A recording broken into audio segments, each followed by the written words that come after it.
La Universitat de València rebia ara fa uns anys l'encàrrec de documentar i estudiar la història de la Pobla. De tot este treball, dirigit pel que era degà de la Facultat d'Història Jorge Hermosilla, s'han fet a la Casa Gran diferents jornades per donar-lo a conèixer. Ara este estudi prendrà forma de llibre en l'edició que ha preparat la universitat. Tenim ja la preparació de l'edició, maquetació de lo que serà este volum d'Història de la Pobla en llibre, en format llibre, i en aquests moments estem preparant l'edició per a que la tinguem l'any que ve i puguem gaudir d'ella tots. El llibre està acabat i des del consistori s'ha previst publicar-lo en els pròxims mesos. Un llibre que es farà coincidir en la tercera edició de les Jornades d'Història de la Pobla que organitza la Regidoria de Patrimoni i que es celebren a la Casa Gran.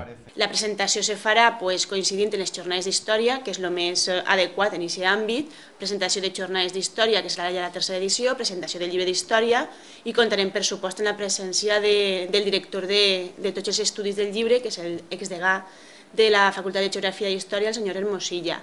I també imagino que col·laboraran i comptarem en la presència de tots aquells que han participat en aquest llibre d'Història de la Pobla, que pensem que és l'obra definitiva en quant a història. O sigui, hem tingut llibres d'història molt importants en el nostre poble, però pensem que aquest estudi ja li dona el valor que cal a lo que és la nostra història. En esta primera edició del llibre, que serà limitada, una part es posarà a la venda.